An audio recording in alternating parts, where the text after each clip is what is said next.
नमस्कार साथियों, स्वागत है आपका ऑनलाइन स्टडी ग्रुप में।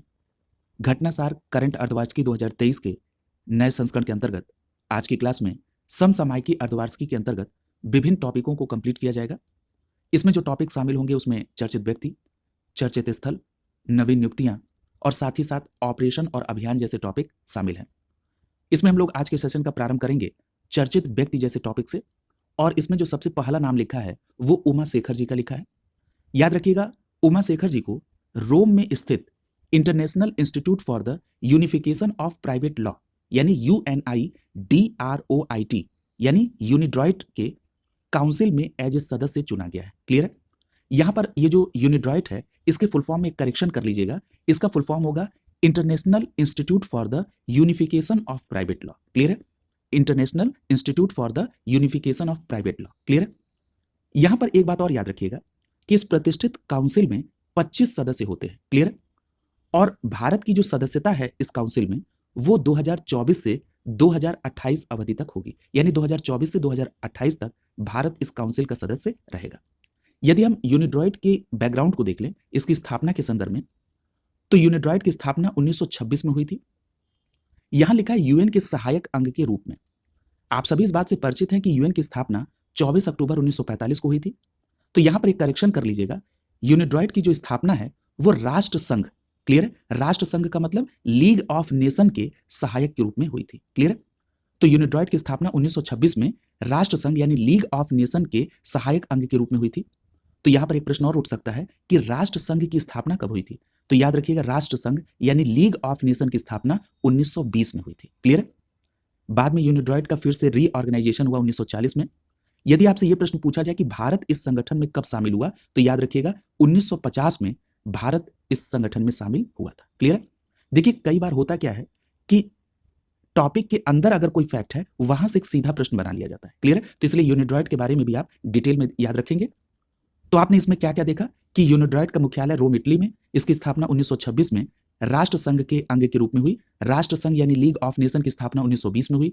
भारत यूनिड्रॉइट का जो सदस्य बना वो 1950 में बना, और यूनिड्रॉइट के काउंसिल में as a member Uma Shekhar ji की नियुक्ति हुई है। इस प्रतिष्ठित काउंसिल में 25 सदस्य होते हैं। क्लियर है? और यूनिड्रॉइट का मतलब है International Institute for the Unification of Private Law. Clear है? तो इतनी बातों को आप इस टॉपिक के अंतर्गत याद रखेंगे। अगला जो नाम है वो है गिरीश चंद्र मुर्मू जी का। याद रखिएगा, गिरीश चंद्र मुर्मू जी गुजरात कैडर के 1985 बैच के IAS अधिकारी हैं। इनको कहां पर नई नियुक्ति मिली है? तो याद रखिएगा, न्यूयॉर्क में आयोजित बाह्य लेखा परीक्षक के पैनल के 62वें सत्र में 2024 से 2027 के कार्यकाल के लिए एक बार फिर से गिरीश चंद्र मुर्मू जी को विश्व स्वास्थ्य संगठन का बाहरी लेखा परीक्षक चुना गया है। क्लियर है? तो गिरीश चंद्र मुर्मू जी को क्या चुना गया है? 2024 से 2027 के कार्यकाल के लिए एक बार फिर से विश्व स्वास्थ्य संगठन के बाहरी लेखा परीक्षक के लिए चुना गया है। और यह चुनाव कहां पर हुआ? तो न्यूयॉर्क में बाह्य लेखा परीक्षक के पैनल के 62वें सत्र के दौरान। क्लियर है? तो एक बार और क्लियर हो गई आपको कि जो बाह्य लेखा परीक्षक के पैनल का 62वें सत्र का आयोजन था वो कहां पर हुआ? न्यूयॉर्क में। और यहीं पर गिरीश चंद्र मुर्मू साहब को 2024 से 2027 तक के लिए WHO यानी वर्ल्ड हेल्थ ऑर्गेनाइजेशन के बाहरी लेखा परीक्षक के लिए चुना गया। इतनी बात आप इस टॉपिक के अंतर्गत याद रखिएगा। क्लियर है? और आप सभी को इस बात की जानकारी होगी कि 2019 से 2023 तक के कार्यकाल के लिए संयुक्त राष्ट्र लेखा परीक्षक के पैनल के उपाध्यक्ष भी रह चुके हैं गिरीश चंद्र मुर्मू साहब। क्लियर है? लेकिन यह बात स्पष्ट याद रखिएगा कि 2024 से 2027 तक के लिए WHO की बाहरी लेखा परीक्षक के तौर पर गिरीश चंद्र मुर्मू साहब की नियुक्ति हुई है। अगला जो नाम है वो है मनीषा पाढ़ी का। याद रखिएगा, ये वायुसेना में स्क्वाड्रन लीडर पद पर तैनात हैं। पहली बात तो आपको यह समझनी है। दूसरी बात, ये जो मनीषा पाढ़ी जी हैं, इनकी जो नियुक्ति हुई है वो देश की पहली महिला ADC नियुक्ति के तौर पर हुई है। क्लियर है? यानी जो मनीषा पाढ़ी जी वायुसेना में स्क्वाड्रन लीडर पद पर हैं, ये देश की पहली महिला ADC नियुक्त हुई है। क्लियर है? और ये इनकी जो नियुक्ति हुई है वो मिजोरम के राज्यपाल के ADC के रूप में हुई है। दूसरी बात, और मिजोरम के राज्यपाल कौन है इस समय? डॉक्टर हरिबाबू कभमपति। क्लियर है? तो यहां पर आपको 2-3 बातें याद रखनी है कि मनीषा पाढ़ी जी वायुसेना में स्क्वाड्रन लीडर पद पर है, इनको ADC के पद पर नियुक्ति मिली है, और इस प्रकार मनीषा जी देश की पहली महिला ADC नियुक्त हुई हैं। और किस राज्यपाल की ADC नियुक्त हुई हैं? मिजोरम के राज्यपाल डॉक्टर हरिबाबू कंबपति की ADC नियुक्त हुई हैं। क्लियर है? तो ये पूरी बात आप मनीषा पाढ़ी जी के बारे में याद रखेंगे। क्लियर है? अगला देखिए, अगला जो नाम है वो है राजकुमार राव का। याद रखिएगा, भारतीय निर्वाचन आयोग ने फिल्म अभिनेता राजकुमार राव को 26 अक्टूबर 2023 को अपना राष्ट्रीय आइकन नियुक्त किया है। क्लियर है? तो याद रखेंगे 26 अक्टूबर 2023 को राष्ट्रीय आइकन नियुक्त हुए हैं किसके? भारतीय निर्वाचन आयोग के। कौन? फिल्म अभिनेता राजकुमार राव। जब आप खेल में वन लाइनर वाला पार्ट कवर कर रहे थे तो उस समय आपने सचिन तेंदुलकर जी के बारे में भी पढ़ा था, और आपने पढ़ा था कि 23 अगस्त 2023 को भारतीय चुनाव आयोग ने पूर्व क्रिकेटर सचिन तेंदुलकर को 3 वर्ष की अवधि के लिए राष्ट्रीय आइकन घोषित किया है। तो यहां पर आप मंथ जरूर याद रखेंगे कि किस मंथ में किसकी नियुक्ति हुई है। अगर मंथ का अंतर करके पूछ दिया जाएगा तो आपका प्रश्न वहां पर गलत होने की संभावना बढ़ जाएगी। तो इसलिए ये मेजर पॉइंट जो है आप ध्यान में रखेंगे। क्लियर है? अगर ये पूछे कि 23 अगस्त 2023 को किसको नियुक्त किया गया राष्ट्रीय आइकन भारतीय चुनाव आयोग को, तो आपका जवाब होगा सचिन तेंदुलकर। अगर पूछा जाए कि 26 अक्टूबर 2023 को राष्ट्रीय आइकन किसे नियुक्त किया गया भारतीय निर्वाचन आयोग का, तब आपका जवाब होगा राजकुमार राव का। क्लियर है? अगला देखिए, अगला जो नाम है वो है अक्षता कृष्णमूर्ति जी का। देखिए, अक्षता कृष्णमूर्ति जी को NASA यानी national aeronautics and space administration के साथ मार्स रोवर मिशन को ऑपरेट करने वाली वो पहली भारतीय बन गई। NASA का मतलब नासा, यानी नासा के साथ मार्स रोवर मिशन को ऑपरेट करने वाली पहली भारतीय बन गई हैं। कौन? अक्षता कृष्णमूर्ति। क्लियर है? तो एक लाइन में बस आपको ध्यान रखना है कि अक्षता कृष्णमूर्ति यानी नासा, जिसका फुल फॉर्म क्या है? National aeronautics and space administration, इसके जो मार्स रोवर मिशन है उसको ऑपरेट करने वाली पहली भारतीय बन गई हैं अक्षता कृष्णमूर्ति। क्लियर है? नाम स्पष्ट रूप से आप ध्यान में रखेंगे। अगले नाम पर चल रहे हैं। अगला जो चर्चित नाम है वो है फातिमा बीबी जी का। याद रखिएगा, सुप्रीम कोर्ट की पहली महिला जज फातिमा बीबी जी का 96 वर्ष की आयु में 23 नवंबर 2023 को केरल के कोल्लम में निधन हो गया। क्लियर है? तो याद रखेंगे, फातिमा बीबी जी सुप्रीम कोर्ट की पहली महिला जज थी और 96 वर्ष की आयु में केरल के कोल्लम में इनका निधन हो गया। क्लियर है? अगर हम इनके थोड़ा बैकग्राउंड को देखें तो याद रखिएगा, फातिमा बीबी जी का जन्म 1927 में केरल के पथानामथिट्टा में हुआ था। केरल के पथानामथिट्टा में हुआ था और 1950 में एक वकील के तौर पर इन्होंने अपने कैरियर की शुरुआत की थी। लेकिन अगर आपसे यह प्रश्न पूछा जाए कि वो सुप्रीम कोर्ट में न्यायाधीश के रूप में कब से कब तक कार्यरत थी, तो आपका जवाब होगा 1989 से 1992 तक वो सुप्रीम कोर्ट में एज ए न्यायाधीश कार्य की। क्लियर है? और वो सुप्रीम कोर्ट की पहली महिला न्यायाधीश थी। इसके पहले 1974 में वो जिला और सत्र न्यायाधीश के रूप में रही। इसके बाद 1993 में से लेकर 1997 तक वो राष्ट्रीय मानवाधिकार आयोग की सदस्य भी रही, और लास्ट में 1997 से 2001 तक तमिलनाडु की राज्यपाल के तौर पर भी उन्होंने कार्य किया। तो कई बार इस तरह भी प्रश्न पूछ लिया जाता है, कथन करके पूछ लेगा कि सुप्रीम कोर्ट की पहली महिला जज फातिमा बीबी थी, तो आपका जवाब होगा सही है कथन। दूसरा प्रश्न इस तरह पूछ लेगा कि फातिमा बीबी जी ने अपने कैरियर में जिला सत्र न्यायाधीश के साथ साथ सुप्रीम कोर्ट की न्यायाधीश, राष्ट्रीय मानवाधिकार और तमिलनाडु राज्य की राज्यपाल के तौर पर कार्य किया, तब भी आपका सही होगा। या इस तरह से पूछ लेगा कि फातिमा बीबी किस राज्य की राज्यपाल के तौर पर कार्य कर चुकी हैं। क्लियर? तो इस तरह के प्रश्नों के लिए भी आप ध्यान रखेंगे कि 1997 से 2001 तक के बीच में तमिलनाडु की राज्यपाल रही फातिमा बीबी। क्लियर? तो ये फातिमा बीबी जी का पूरा इनका जो एक जर्नी का संक्षिप्त परिचय है वो आपने यहाँ पर कवर कर लिया। हम लोग अगले नाम की तरफ चल रहे हैं। अगला नाम है MS स्वामीनाथन साहब का। बहुत पॉपुलर नाम है क्योंकि भारत में हरित क्रांति के जनक माने जाते हैं। कौन? MS स्वामीनाथन साहब। इनका पूरा नाम क्या है? इनका पूरा नाम है मनकोम्बू संबाशिवन स्वामीनाथन। MS स्वामीनाथन साहब का पूरा नाम है मनकोम्बू संबाशिवन स्वामीनाथन। इनका निधन हो गया है 98 वर्ष की आयु में। क्लियर? यहां पर एक बात याद रखिएगा MS स्वामीनाथन साहब के बारे में कि MS स्वामीनाथन साहब ने 1966 में मैक्सिको के बीजों को पंजाब की घरेलू किस्म के साथ मिश्रित करके उच्च उत्पादकता वाले गेहूं के संकर बीज विकसित किए थे। क्लियर? इसीलिए भारत में हरित क्रांति के जनक माने जाते हैं। कौन? MS स्वामीनाथन साहब। और MS स्वामीनाथन साहब को इनके विज्ञान और अभियांत्रिकी के क्षेत्र में उल्लेखनीय कार्य के लिए पद्म भूषण, पद्म विभूषण और पद्मश्री भी मिल चुका है। यानी सबसे लास्ट में इनको 1998 में पद्म विभूषण पुरस्कार मिला है। क्लियर? तो ये बात भी आप ध्यान में रखेंगे। अगला देखिए, यहां पर एक बात और याद रखिएगा MS स्वामीनाथन साहब के बारे में। 1982 से 1988 के बीच फिलीपींस स्थित इंटरनेशनल राइस रिसर्च इंस्टीट्यूट यानी IRRI के महानिदेशक के तौर पर भी स्वामीनाथन साहब रह चुके हैं। ठीक है? तो याद रखिएगा, ये IRRI के महानिदेशक रहे हैं स्वामीनाथन साहब 1982 से 1988 के बीच। क्लियर? इतनी बातें आपको परीक्षा के दृष्टिकोण से महत्वपूर्ण है जो ध्यान में रखनी है। अगला नाम है राहुल मिश्रा जी का। याद रखिएगा, राहुल मिश्रा जी पेशे से फैशन डिजाइनर है और सितंबर 2023 में फ्रांस का एक प्रतीक चिन्ह इनको मिला है। उसका नाम क्या है? उसका नाम है Chevalier DL Ordre des Arts et des Lettres. Clear है? यहां पर देखिएगा ये जो डांस लिखा है इसकी जगह पे डी होगा। क्लियर है? तो इसको आप करेक्शन कर लेंगे। फिर से मैं रिपीट कर दे रहा हूं इस प्रतीक चिन्ह को, Chevalier D L Ordre des Arts et des Lettres. Clear है? इसको एक और नाम से जानते हैं, Knight of the Order of Arts and Letters. Clear है? तो अगर इसके जगह पर लिखा रहे Knight of the Order of Arts and Letters तो वो भी आप सेम समझेंगे। और कहां से इनको मिला है? फ्रांस की तरफ से। क्लियर है? किसको मिला है? राहुल मिश्रा को। क्लियर है? और ये पेशे से फैशन डिजाइनर है। इतनी बात अगर आप ध्यान में रखेंगे तो जब प्रश्न आएगा आपके सामने आप निश्चित रूप से आप उसका सही आंसर कर पाएंगे। यहां पर एक बात और याद रखिएगा कि 2014 में ये जो राहुल मिश्रा जी हैं इनको एक पुरस्कार मिला था, अंतर्राष्ट्रीय वूल मार्क पुरस्कार, और ये पुरस्कार जीतने वाले वो पहले भारतीय थे। क्लियर? इनका पास्ट है कि 2014 में इन्होंने अंतर्राष्ट्रीय वूल मार्क पुरस्कार जीता था और ये पुरस्कार जीतने वाले पहले भारतीय थे। अगला नाम है पायल छाबड़ा जी का।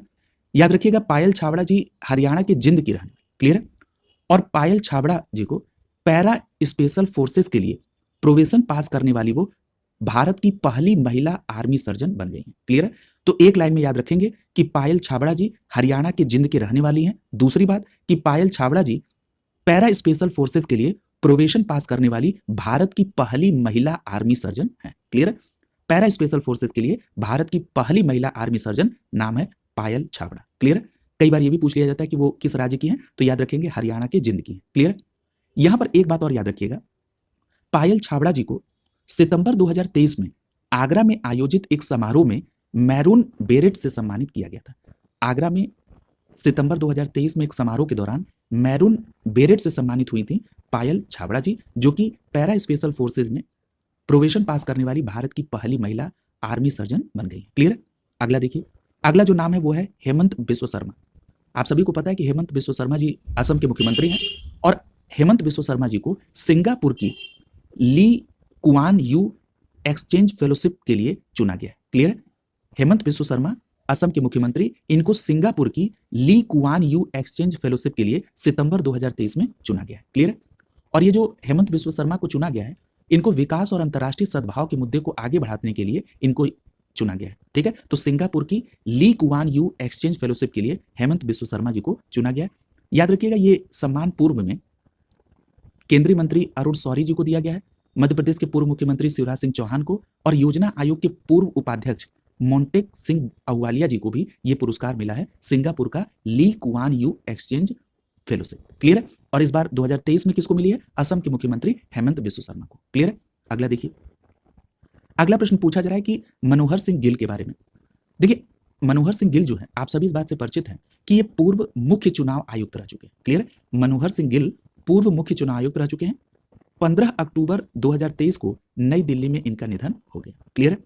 यहां पर एक बात याद रखिएगा कि 1996 से 2001 के बीच में भारत के मुख्य चुनाव आयुक्त रहे मनोहर सिंह गिल साहब। क्लियर है? तो यह प्रश्न पूछा जा सकता है कि मनोहर सिंह गिल कब भारत के मुख्य चुनाव आयुक्त रहे, तो 1996 से 2001 के बीच में। याद रखिएगा इसी दौरान 2000 में उनको पद्म विभूषण से भी सम्मानित किया गया था।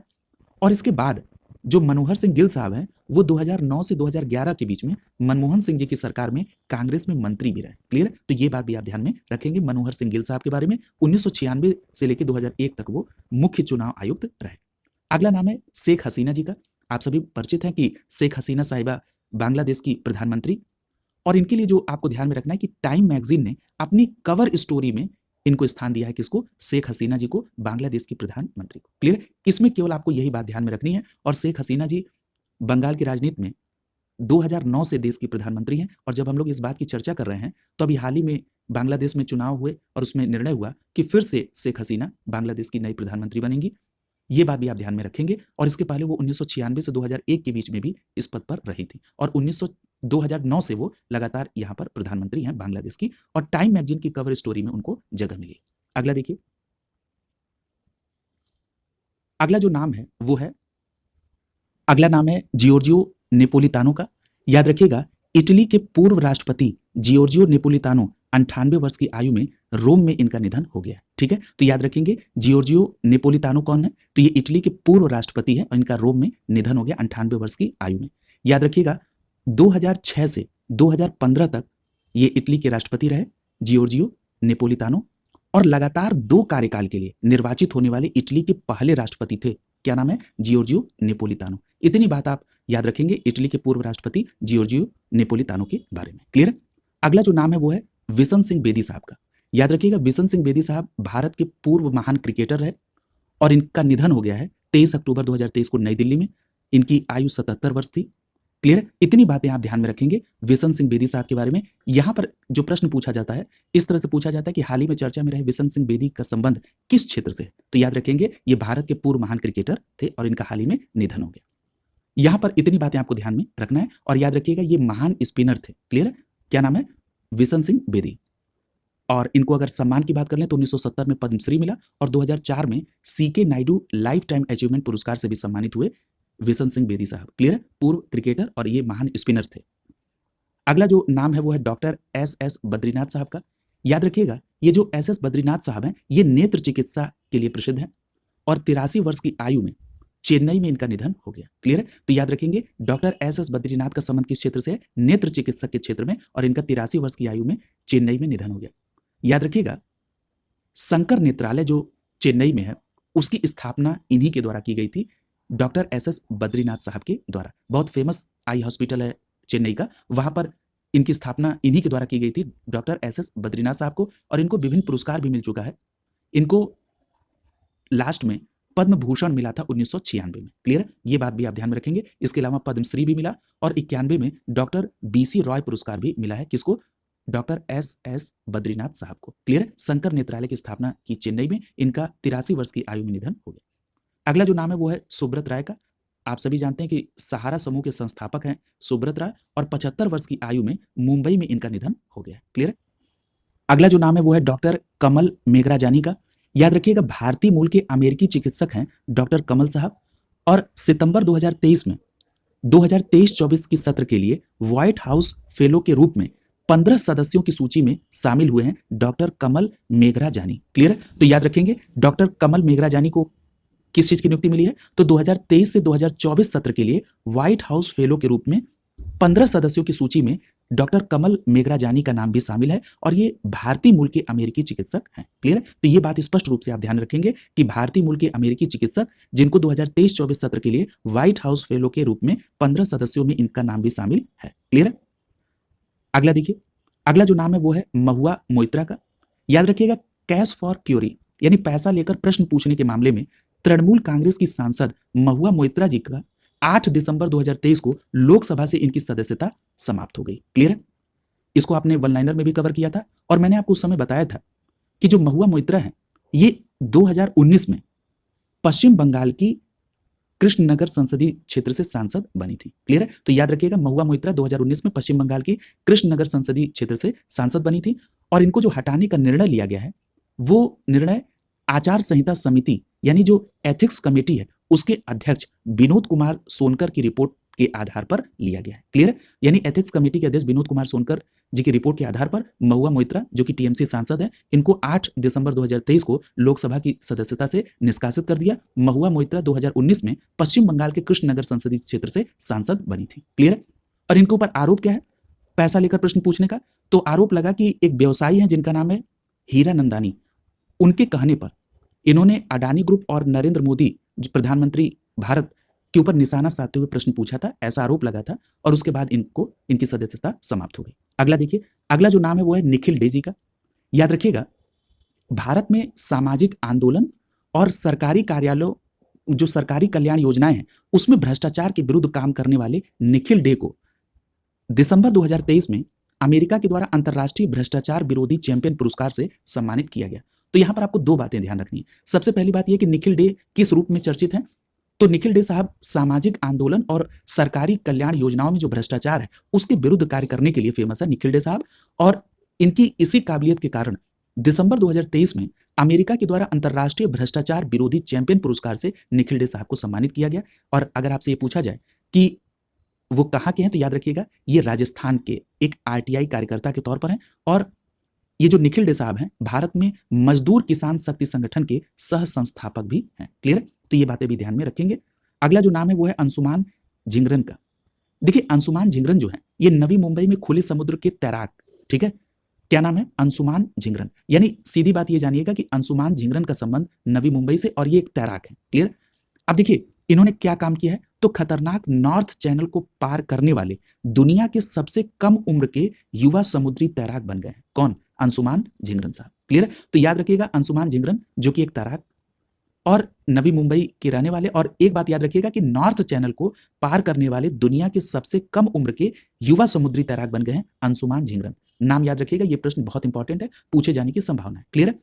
और ये उपलब्धि कब हासिल हुई? तो याद रखिएगा 17 जुलाई 2023 को अंशुमान ने 18 वर्ष 125 दिन की उम्र में ये उपलब्धि हासिल की। अगर मैं एक लाइन में समराइज कर दूं तो 17 जुलाई 2023 को अंशुमान झिंगरन ने 18 वर्ष 125 दिन की उम्र में नॉर्थ चैनल को पार किया और इस प्रकार वो दुनिया के सबसे कम उम्र के युवा समुद्री तैराक बन गए। क्या नाम है? अंशुमान झिंगरन। बिल्कुल दिमाग में छाप लीजिए नाम इसको, ठीक है। अब हम लोग अगले टॉपिक पर चल रहे हैं। अगला टॉपिक है चर्चित स्थल। चर्चित स्थल में जो सबसे पहला स्थल है वो है ओगोसावारा द्वीप श्रृंखला, जापान। ये जो ओगोसावारा द्वीप श्रृंखला है जापान, ये क्यों चर्चा में आया? तो याद रखिएगा अक्टूबर 2023 के अंत में प्रशांत महासागर में जल के नीचे हुए ज्वालामुखी विस्फोट के बाद जापान की ओगोसावारा द्वीप श्रृंखला में एक नया द्वीप उभर कर आया है। क्लियर है? याद रखिएगा जो ज्वालामुखी से मलबा निकला उससे एक नए द्वीप का निर्माण हुआ जिसका आकार 200 मीटर लंबा और जिसका व्यास 100 मीटर है। क्लियर है? तो इसीलिए ये चर्चा में आया जापान का ओगोसावारा द्वीप समूह। क्लियर है? तो क्या है इसकी चर्चा? तो प्रशांत महासागर में अक्टूबर 2023 में जल के नीचे ज्वालामुखी विस्फोट हुआ और जापान की जो ओगोसावारा द्वीप श्रृंखला है उसी के पास एक नया द्वीप उभरा, ठीक है, जो कि ज्वालामुखी से निकले मलबे से ये बना द्वीप है। ठीक है, इसलिए ओगोसावारा द्वीप श्रृंखला चर्चा में आया। क्लियर है? यहां पर एक बात और याद रखिएगा कि ओगोसावारा द्वीप श्रृंखला, इसको एक और नाम से जानते हैं, वो है बोनिन द्वीप समूह। क्लियर है? तो अगर ओगोसावारा द्वीप समूह लिखा रहे या बोनिन द्वीप समूह, पहली बात तो आप इसको सीधे कोरिलेट करिएगा जापान से, और अगर महासागर से कोरिलेट करना हो तो प्रशांत महासागर से। क्लियर है? और याद रखिएगा ओगोसावारा द्वीप श्रृंखला यानी बोनिन द्वीप समूह एक ज्वालामुखी चाप है जिसमें 30 से अधिक द्वीप और टापू शामिल हैं। ये बात आप ध्यान में रखेंगे, ये बात आपके करंट के लिए भी इंपॉर्टेंट है और स्टैटिक पार्ट में वर्ल्ड ज्योग्राफी से भी कोरिलेट करके प्रश्न पूछा जा सकता है। ओगोसावारा द्वीप या बोनिन द्वीप समूह जापान प्रशांत महासागर से संबंधित है। क्लियर है? अगला देखिए, अगला जो स्थल अभी चर्चा में आया है उसका नाम है आर्गोलैंड। अब ये आर्गोलैंड क्यों चर्चा में आया? तो याद रखिएगा हाल ही में नीदरलैंड के यूट्रेक्ट विश्वविद्यालय के भूवैज्ञानिकों ने एक विशाल महाद्वीप जिसका नाम क्या है? आर्गोलैंड, इसकी खोज की है। क्लियर? यानी आर्गोलैंड यानी आर्गोलैंड ये क्या है? एक विशाल महाद्वीप है जिसकी हाल ही में खोज की गई है। और किसके द्वारा खोज की गई है? नीदरलैंड के यूट्रेक्ट विश्वविद्यालय के भूवैज्ञानिकों के द्वारा। और ऐसा कहा गया कि 155 मिलियन वर्ष पहले पश्चिमी ऑस्ट्रेलिया से अलग हो गया था और यह कभी सुपर कॉन्टिनेंट गोंडवाना लैंड का अभिन्न अंग था। क्लियर? तो देखिए कितना इंपॉर्टेंट है ये आर्गोलैंड, या इसको आर्गोलैंड भी प्रोनाउंस किया जाता है। तो याद रखिएगा आर्गोलैंड ये क्या है? एक नवीन अभी खोजा गया एक विशाल महाद्वीप है। और इसकी खोज किसने की? आर्गोलैंड महाद्वीप की, तो नीदरलैंड के यूट्रेक्ट विश्वविद्यालय के भूवैज्ञानिकों ने। और इन वैज्ञानिकों ने बताया कि ये जो आर्गोलैंड महाद्वीप है ये 155 मिलियन वर्ष पहले पश्चिमी ऑस्ट्रेलिया से अलग हो गया था और ये गोंडवाना लैंड का हिस्सा था, आर्गोलैंड। क्लियर? तो ये बात भी ध्यान में आप रखेंगे। अगला जो स्थल है वो है गोल्ड कोस्ट। याद रखिएगा ये जो गोल्ड कोस्ट है ये ऑस्ट्रेलिया के तटीय शहर गोल्ड कोस्ट में है। यानी ये जो गोल्ड कोस्ट है ये ऑस्ट्रेलिया का तटीय शहर है। हुआ क्या है कि 2026 में प्रस्तावित राष्ट्रमंडल खेलों की मेजबानी से मना कर दिया इसने। यानी ऑस्ट्रेलिया के तटीय शहर गोल्ड कोस्ट ने 2026 में प्रस्तावित राष्ट्रमंडल खेलों की मेजबानी करने से मना कर दिया और कारण बताया कि सरकार समर्थन का और वित्त का अभाव है। याद रखिएगा इस शहर ने यानी ऑस्ट्रेलिया के तटीय शहर गोल्ड कोस्ट ने 2018 में राष्ट्रमंडल खेलों की सफल मेजबानी की है। और जो पिछला राष्ट्रमंडल खेल हुआ 2022 में वो कहां पर हुआ था? बर्मिंघम में आयोजित किया गया था। क्लियर है? तो याद रखिएगा इसके पहले जो राष्ट्रमंडल खेल 2022 में हुआ था वो बर्मिंघम में हुआ था। 2026 में अगला राष्ट्रमंडल खेल प्रस्तावित था कहां पर? ऑस्ट्रेलिया के तटीय शहर गोल्ड कोस्ट में। क्लियर? लेकिन गोल्ड कोस्ट ने इस राष्ट्रमंडल खेल की मेजबानी से मना कर दिया क्योंकि उसने कहा कि हमको सरकारी समर्थन और वित्त दोनों का अभाव दिख रहा है, इसलिए हम राष्ट्रमंडल खेल का मेजबानी 2026 में नहीं करेंगे। क्लियर? इसके पहले गोल्ड कोस्ट ने 2018 में राष्ट्रमंडल खेलों की सफल मेजबानी की है। क्लियर? तो इस तरह से आप गोल्ड कोस्ट को याद रखेंगे। अगला जो स्थल है वो है मुलुगु। यहां पर थोड़ा करेक्शन कर लीजिएगा, मुलुगु है। अब ये देखिए ये जो स्थल मुलुगु है ये चर्चा में क्यों रहा? तो याद रखिएगा ये स्थल पहली बात तो तेलंगाना राज्य में है। क्लियर है? और केंद्रीय मंत्रिमंडल ने 4 अक्टूबर 2023 को तेलंगाना के मुलुगु में समक्का और सरक्का केंद्रीय जनजातीय विश्वविद्यालय की स्थापना की मंजूरी दी है। क्लियर है? तो यहां पर दो बातें आपको ध्यान में रखनी होगी। सबसे पहली बात तो समक्का सरक्का केंद्रीय जनजातीय विश्वविद्यालय कहां पर, तो याद रखेंगे तेलंगाना के मुलुगु में। क्लियर है? और ये समक्का और सरक्का नाम किस पर आधारित है, तो याद रखिएगा तेलंगाना में आदिवासी देवी हैं समक्का और सरक्का, इन्हीं के सम्मान में इस केंद्रीय जनजातीय विश्वविद्यालय का नाम रखा गया समक्का सरक्का केंद्रीय जनजातीय विश्वविद्यालय। क्लियर है? तो याद रखेंगे तेलंगाना में आदिवासी देवी हैं समक्का और सरक्का। यहां पर एक बात और याद रखिएगा कि कोया आदिवासी समुदाय पर कर लगाने वाले स्थानीय शासकों के खिलाफ 13वीं सदी की लड़ाई में समक्का सरक्का की भूमिका के लिए उनको सम्मानित करते हुए उनके नाम पर केंद्रीय जनजातीय विश्वविद्यालय का नाम रखा गया समक्का सरक्का केंद्रीय जनजातीय विश्वविद्यालय तेलंगाना। क्लियर है? तो याद रखिएगा कोया आदिवासी समुदाय पर कर लगाने के लिए स्थानीय शासकों के खिलाफ में 13वीं सदी में लड़ाई की थी समक्का और सरक्का ने। क्लियर है? इसीलिए इनको समक्का और सरक्का को आदिवासी देवी माना जाता है और इन्हीं के नाम पर तेलंगाना के मुलुगु में समक्का सरक्का केंद्रीय जनजातीय विश्वविद्यालय की स्थापना को मंजूरी मिली है। याद रखेंगे। अगला जो स्थान है वो है धोर्डो। ये पहली बार धोर्डो किस राज्य में है, तो गुजरात में है। क्लियर है? फिर धोर्डो चर्चा में क्यों रहा, क्योंकि 19 अक्टूबर 2023 को संयुक्त राष्ट्र विश्व पर्यटन संगठन, इसको शॉर्ट फॉर्म में बोला जाता है UNWTO, इसके द्वारा जारी सर्वश्रेष्ठ पर्यटन गांव 2023 की सूची में गुजरात के कच्छ जिले में स्थित धोर्डो गांव को सर्वश्रेष्ठ पर्यटन गांव के रूप में चुना गया। क्लियर है? तो याद रखिएगा ये जो सर्वश्रेष्ठ पर्यटन गांव के तौर पर गुजरात के कच्छ जिले में स्थित धोर्डो गांव को चुना गया है, किसके द्वारा चुना गया है, ये बहुत इंपॉर्टेंट है। क्यों? क्योंकि यहां पर आप देखेंगे, आप वन लाइनर में इस बात को पढ़ भी चुके हैं कि दो ऐसे गांव हैं जिनको सर्वश्रेष्ठ पर्यटन गांव घोषित किया गया है, एक भारत सरकार के द्वारा और दूसरा संयुक्त राष्ट्र विश्व पर्यटन संगठन के द्वारा चुना गया है। क्लियर है? मैं अभी दोनों को यहीं पर एक जगह को रिलेट कर ले रहा हूं। सबसे पहले इस बात को स्पष्ट रूप से आपको याद दिला दूं कि संयुक्त राष्ट्र विश्व पर्यटन संगठन यानी UNWTO के द्वारा सर्वश्रेष्ठ पर्यटन गांव 2023 जो घोषित किया गया वो है गुजरात के कच्छ जिले में स्थित धोर्डो गांव। क्लियर है? और जो मैं दूसरी बात कर रहा हूं वो केंद्रीय पर्यटन मंत्रालय की तरफ से पश्चिम बंगाल का गांव है जिसको सर्वश्रेष्ठ पर्यटन गांव घोषित किया गया है, उसका नाम है किरीटेश्वरी। कहीं पर नोट डाउन कर लीजिएगा, एक ही जगह दोनों मैटर है। किरीटेश्वरी को केंद्रीय पर्यटन मंत्रालय के तौर पर सर्वश्रेष्ठ पर्यटन गांव घोषित किया गया और यह पश्चिम बंगाल राज्य से संबंधित है। और वहीं गुजरात का धोर्डो गांव जो कि सर्वश्रेष्ठ पर्यटन गांव 2023 घोषित किया गया है, ये UNWTO के द्वारा यानी संयुक्त राष्ट्र विश्व पर्यटन संगठन के द्वारा इसको चुना गया। क्लियर है? तो ये दोनों अंतर आपको विशेष रूप से ध्यान में रखने होंगे। और धोर्डो गांव विशेष रूप से चर्चा में तब आया था जब 2005 में रण उत्सव के शुभारंभ स्थल के रूप में इसको चुना गया था। क्लियर है? तो ये बातें आप ध्यान में रखेंगे। और सर्वश्रेष्ठ पर्यटन गांव की इस सूची में 260 आवेदन में से 54 गांवों का चयन किया गया था। यह भी बात याद रखिएगा कि नए 54 गांव के अतिरिक्त 20 गांवों को इस सूची में अपग्रेड प्रोग्राम के तहत शामिल किया गया है। और ये जो 20 गांवों को अपग्रेड प्रोग्राम के तौर पर इसमें शामिल किया गया है उसमें मध्य प्रदेश का माडला गांव भी शामिल है। क्लियर? यानी मध्य प्रदेश के माडला गांव को अपग्रेड करके इस सूची में शामिल किया गया। अगला देखिए, यहां पर एक बात और आप ध्यान रखिएगा इस टॉपिक के अंतर्गत कि 16 से 20 अक्टूबर 2023 के बीच उज्बेकिस्तान के ऐतिहासिक शहर समरकंद में UNWTO का यह समारोह हुआ था, सर्वश्रेष्ठ पर्यटन गांव 2023 समारोह। यह कहां पर हुआ था? यह उज्बेकिस्तान के समरकंद में हुआ था। तो अगर आपसे यह प्रश्न पूछ लिया जाए कि UNWTO का सर्वश्रेष्ठ पर्यटन गांव 2023 पुरस्कार समारोह कहां पर हुआ था, तो याद रखिएगा उज्बेकिस्तान के समरकंद में, और वहीं पर यह पुरस्कार वितरण किया गया था। क्लियर है? तो यह बात भी ध्यान में आप रखेंगे। अगला जो नाम है वो है ऊधमपुर का। याद रखिएगा सितंबर 2023 में जम्मू कश्मीर के ऊधमपुर रेलवे स्टेशन का नाम बदलकर शहीद कैप्टन तुषार महाजन रेलवे स्टेशन कर दिया गया है। क्लियर है? तो याद रखेंगे ऊधमपुर रेलवे स्टेशन का नाम बदलकर क्या कर दिया गया है? शहीद कैप्टन तुषार महाजन रेलवे स्टेशन। और यह कब किया गया? सितंबर 2023 में। और याद रखिएगा इसका अनावरण केंद्रीय मंत्री जितेंद्र सिंह के द्वारा किया गया। क्लियर है? तो अब जम्मू कश्मीर के ऊधमपुर रेलवे स्टेशन का नाम शहीद कैप्टन तुषार महाजन रेलवे स्टेशन होगा। और ये जो कैप्टन महाजन है ये 2016 में पुलवामा के आतंकवादी हमले में ये इनकी शहादत हुई थी। क्लियर है? अब इन्हीं के नाम पर ऊधमपुर रेलवे स्टेशन का नाम रखा गया है। अगला स्थल है हुआका ला फ्लोरिडा। याद रखिएगा पेरू में पुरातत्वविदों के द्वारा हाल ही में 4 बच्चों की ममीकृत अवशेषों की खोज की गई है और यह बताया गया कि ये संभवतः 1000 वर्ष पुराने हैं।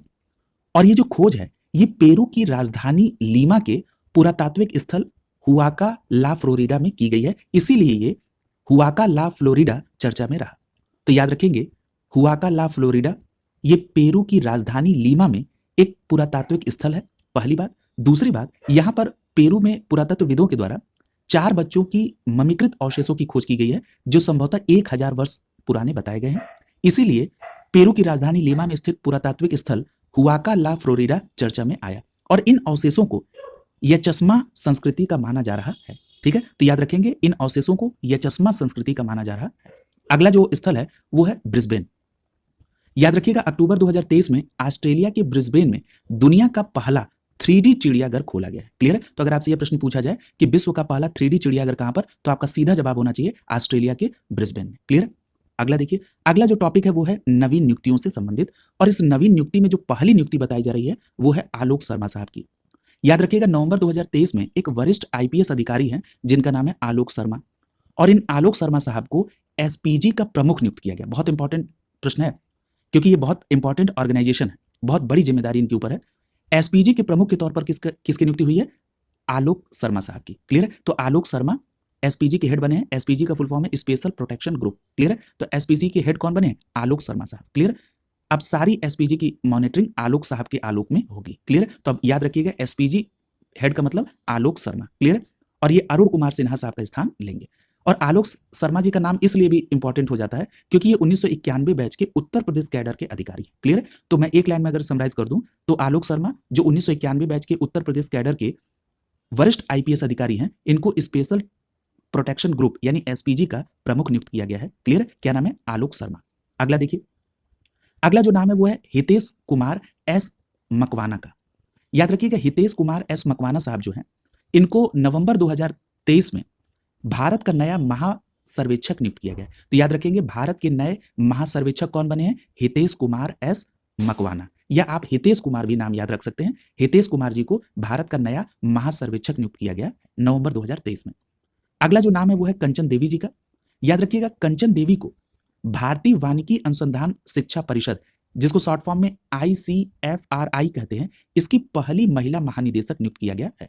जब किसी भी ऑर्गेनाइजेशन में कोई पहली महिला के तौर पर नियुक्ति होती है तो याद रखिएगा वो प्रश्न या वो तथ्य या वो टॉपिक बहुत इंपॉर्टेंट हो जाता है। तो याद रखेंगे भारतीय वानिकी अनुसंधान शिक्षा परिषद यानी ICFRI की पहली महिला महानिदेशक कौन नियुक्त हुई है? तो आपका सीधा जवाब होगा कंचन देवी। क्लियर है? क्या नाम है? कंचन देवी। अगला देखिए, अगला जो नाम है वो है हीरालाल समारिया का। याद रखिएगा हीरालाल समारिया साहब 1985 बैच के IAS अधिकारी, और इनको नवंबर 2023 में देश का नया इनको मुख्य सूचना आयुक्त यानी CIC नियुक्त किया गया है। यह भी बहुत इंपॉर्टेंट है। तो देश के नए CIC यानी मुख्य सूचना आयुक्त किसे नियुक्त किया गया? तो हीरालाल समारिया साहब को। क्लियर है? तो याद रखेंगे हीरालाल समारिया साहब देश के नए मुख्य सूचना आयुक्त यानी CIC बने। इनके साथ एक और फैक्ट है कि ये देश के पहले दलित CIC बने हैं। क्लियर है? यानी देश के पहले दलित CIC बने हैं हीरालाल समारिया साहब। ठीक है, ये दूसरा फैक्ट है। और मेन फैक्ट आपको जो ध्यान में रखना है कि देश के नए CIC यानी मुख्य सूचना आयुक्त कौन बने हैं? हीरालाल समारिया। क्लियर है? ये बात ध्यान में आप रखेंगे। YK सिन्हा का स्थान ये लेंगे हीरालाल समारिया। याद रखिएगा। अगला देखिए,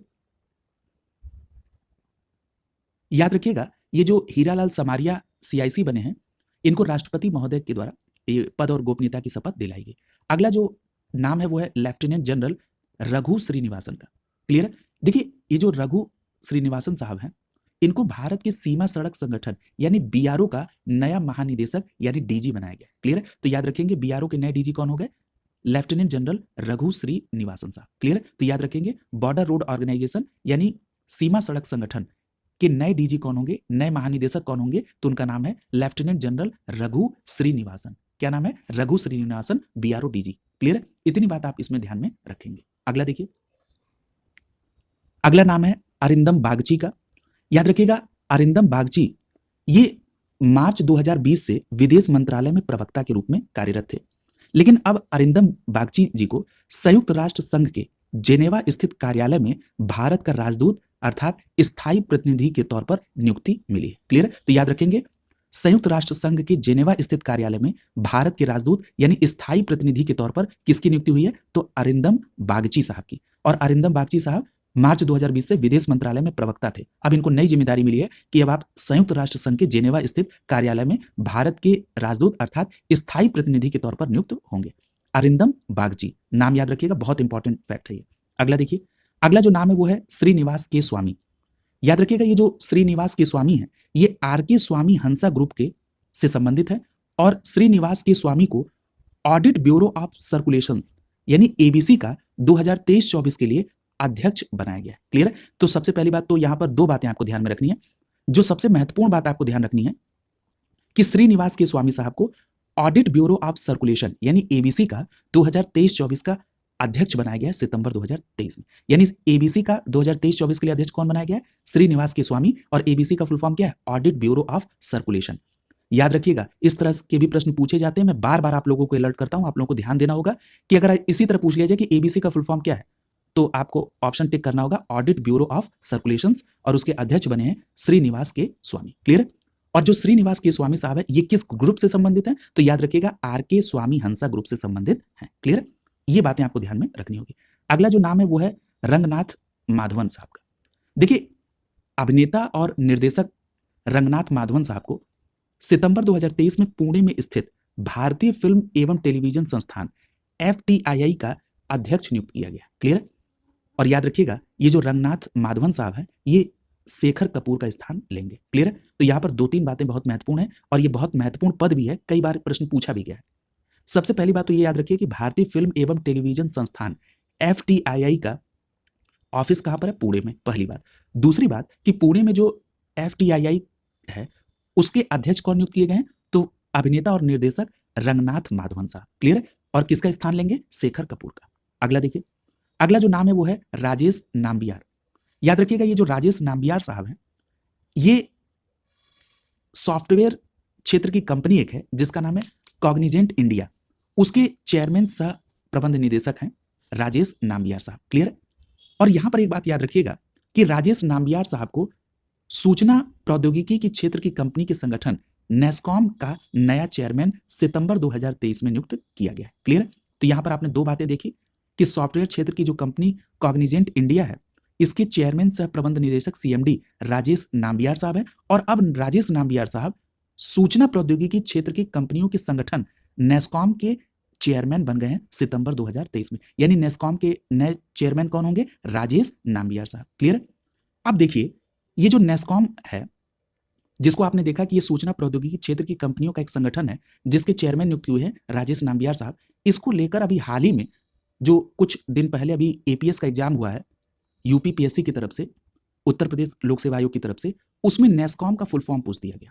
क्लियर है? तो देखिए मैंने आपसे कई बार इस बात को कहा है कि जब कभी भी आप करंट में कोई भी इस तरह के टॉपिक को कवर करें तो उसके फुल फॉर्म को, उस संगठन का गठन कब हुआ और उसका मुख्यालय कहां पर है, इस बात को आप जरूर टच कर लिया करें।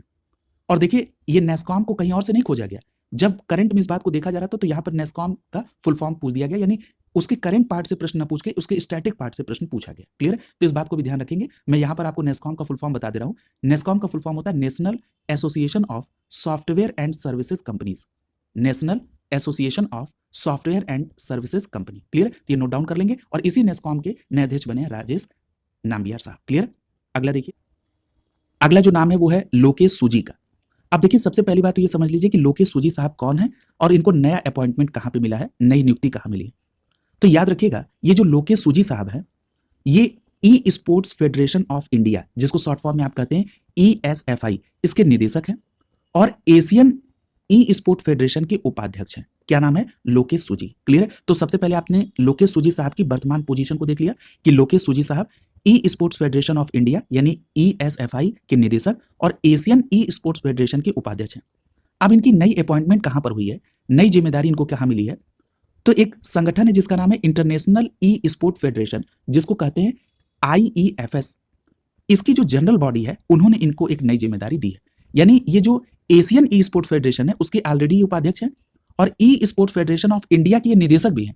अब इनको इंटरनेशनल ई स्पोर्ट्स फेडरेशन यानी IEFS के द्वारा इनको 3 वर्ष के कार्यकाल के लिए सितंबर 2023 में अपनी सदस्यता समिति के लिए चुना गया। क्लियर? तो अब बात स्पष्ट हो गई लोकेश सूजी साहब की, यानी लोकेश सूजी साहब को इंटरनेशनल ई स्पोर्ट्स फेडरेशन यानी IEFS ने 3 वर्ष के लिए अपनी सदस्यता समिति के लिए चुना है। क्लियर? सीधी बात आपको ध्यान में रखनी है। क्लियर?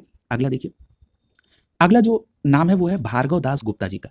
याद रखिएगा ये जो भार्गव दास गुप्ता जी है इनको 22 सितंबर 2023 को 3 वर्ष के कार्यकाल के लिए एशियाई विकास बैंक के उपाध्यक्ष के तौर पर नियुक्ति मिली है। क्लियर है? तो याद रखेंगे एशियाई विकास बैंक यानी एडीबी के किस पद पर भार्गव दास गुप्ता जी की नियुक्ति है? उपाध्यक्ष के रूप में। याद रखिएगा एशियाई विकास बैंक के उपाध्यक्ष नियुक्त हुए हैं भार्गव दास गुप्ता, और कितने समय के लिए? 3 वर्ष के लिए। क्लियर है? इतनी बात आप भार्गव दास गुप्ता साहब के बारे में याद रखिएगा। अगला जो नाम है वो है के.एन. शांता कुमार। याद रखिएगा ये भारतीय पत्रकारिता के क्षेत्र में के.एन. शांता कुमार साहब का नाम है। और याद रखिएगा के.एन. शांता कुमार को सितंबर 2023 में 1 वर्ष के कार्यकाल के लिए प्रेस ट्रस्ट ऑफ इंडिया यानी पीटीआई के निदेशक मंडल का अध्यक्ष चुना गया। क्लियर है? तो सबसे पहली बात पीटीआई का फुल फॉर्म क्या हो गया? Press trust of India. और इसी प्रेस ट्रस्ट ऑफ इंडिया यानी पीटीआई का के निदेशक मंडल का अध्यक्ष किसको चुना गया? 1 वर्ष के लिए। नाम है के.एन. शांता कुमार। देखिए इस प्रश्न को ऐसे भी पूछा जा सकता है कि हाल ही में चर्चा में रहे के.एन. शांता कुमार का संबंध किस क्षेत्र से? तो आपका जवाब होगा पत्रकारिता के क्षेत्र में। और पीटीआई के निदेशक मंडल के अध्यक्ष के तौर पर इनको 1 वर्ष के लिए सितंबर 2023 में के.एन. शांता कुमार साहब को चुना गया है। अगला नाम है थर्मन सन मुगरत्नम। क्या नाम है? थर्मन सन मुगरत्नम।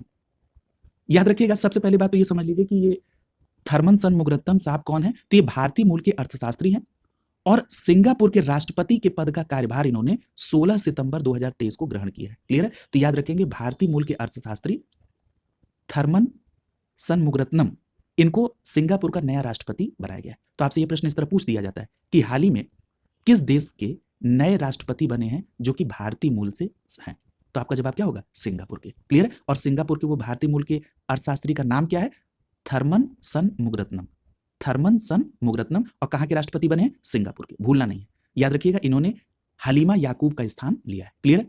और ये जो थर्मन सन मुगरत्नम साहब हैं ये पहले पीपुल्स एक्शन पार्टी यानी पीएपी के साथ ये कई मंत्री पदों पर भी रहे और ये 2011 से 2019 तक सिंगापुर के उप प्रधानमंत्री भी रहे। और अब थर्मन सन मुगरत्नम साहब को सिंगापुर का राष्ट्रपति बनाया गया। ये बहुत इंपॉर्टेंट है, याद रखिएगा। अगला जो नाम है वो है इंद्रमणि पांडे साहब का। अब देखिए यहां पर इंद्रमणि पांडे साहब किस पद पर थे और क्या इनको नई नियुक्ति मिली है, ये दोनों बातें आपको देखना है। सबसे पहले ये देख लेते हैं कि ये किस पद पर थे। तो याद रखिएगा इंद्रमणि पांडे साहब संयुक्त राष्ट्र संघ के जेनेवा स्थित कार्यालय में भारत के स्थायी प्रतिनिधि रहे। क्लियर? तो याद रखेंगे संयुक्त राष्ट्र संघ के जेनेवा स्थित कार्यालय में भारत के स्थायी प्रतिनिधि के तौर पर रहे हैं। इनका नाम है इंद्रमणि पांडे। और मैं आपसे एक प्रश्न यहां पर कोरिलेट करना चाहता हूं इस टॉपिक को, इस फैक्ट को बीच में रोककर। अभी आपने पढ़ा है कि संयुक्त राष्ट्र संघ के जेनेवा में स्थायी प्रतिनिधि के तौर पर नियुक्ति की गई है। मैं जानना चाह रहा हूं कि वो नाम क्या था जो अभी आपने पढ़ा कि संयुक्त राष्ट्र संघ के जेनेवा के कार्यालय में भारत के स्थायी प्रतिनिधि, या वहां पर एक शब्द और लिखा था भारत के राजदूत के तौर पर अक्टूबर में किसकी नियुक्ति हुई है? तो आपने पढ़ा था अरिंदम बागची। क्या नाम था?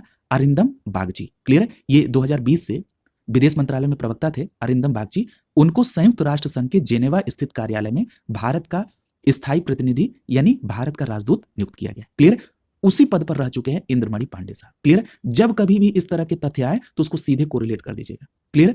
ये तब आपको ध्यान में आएगा जब आप उसको बहुत सावधानी से पढ़ रहे हो कि इस तरह का तथ्य हमने कहीं पढ़ा है। अगर मान लीजिए इंस्टेंट तुरंत आपको वो नाम याद नहीं आता है तो कोई बात नहीं है, लेकिन 1-2 बार कम से कम ये तो होना चाहिए ना कि हम पढ़ चुके हैं। क्लियर? तो ये बात आप ध्यान में रखिएगा।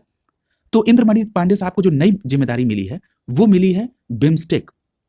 बिम्स्टेक का मतलब Bay of Bengal Initiative for Multi Sectoral Technical and Economic Cooperation. BIMSTEC के नए महासचिव चुने गए हैं इंद्रमणि पांडे साहब। क्लियर है? तो याद रखिएगा बिम्स्टेक के नए महासचिव कौन चुने गए हैं? इंद्रमणि पांडे। क्लियर है? और बिम्स्टेक का फुल फॉर्म क्या है? तो ये Bay of Bengal Initiative for Multi Sectoral Technical and Economic Cooperation. Clear है? तो फुल फॉर्म भी याद रखेंगे। और अब बिम्स्टेक के नए महासचिव होंगे इंद्रमणि पांडे। क्लियर है? और ये पहला ऐसा अवसर होगा जब किसी भारतीय अधिकारी को क्षेत्रीय समूह का महासचिव नियुक्त किया गया। तो अगर ये इस तरह का पहला अवसर है तो ये बहुत इंपॉर्टेंट हो जाता है कि भारत के वो पहले ऐसे भारतीय अधिकारी होंगे जो बिम्स्टेक के महासचिव वाले पद पर हैं। उनका नाम क्या है? इंद्रमणि पांडे। क्लियर? तो ये बात ध्यान में रखिएगा। और इस पद पर उन्होंने भूटान के वेंजिन लेकफेल का स्थान लिया है। ठीक है? भूटान के वेंजिन लेकफेल का स्थान लिया है इंद्रमणि पांडे साहब ने। क्लियर? और इंद्रमणि पांडे साहब 1990 के भारतीय विदेश सेवा के अधिकारी रहे। क्लियर? अगला नाम है अनीस शाह जी का। याद रखिएगा ये जो अनीस शाह जी है ये महिंद्रा ग्रुप के सीईओ है। क्लियर है? और महिंद्रा ग्रुप के सीईओ अनीस शाह को भारतीय वाणिज्य एवं उद्योग महासंघ यानी फिक्की का अध्यक्ष बनाया गया है नवंबर 2023 में। क्लियर है? तो अगर आपसे ये प्रश्न पूछा जाए कि फिक्की के अध्यक्ष कौन बने हैं नवंबर 2023 में? तो आपका सीधा जवाब होगा अनीस शाह साहब। क्लियर है? तो अनीस शाह फिक्की के नए अध्यक्ष बने, और फिक्की का मतलब भारतीय वाणिज्य एवं उद्योग महासंघ। क्लियर है? यहां और ये अनीस शाह का संबंध किस ग्रुप से है? तो महिंद्रा ग्रुप के सीईओ थे अनीस शाह, अब ये फिक्की के नए अध्यक्ष बने हैं।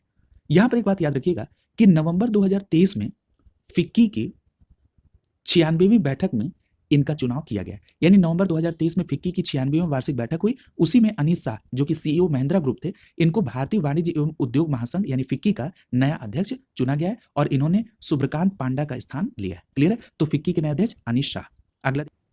अगला नाम है जितेश जॉन का।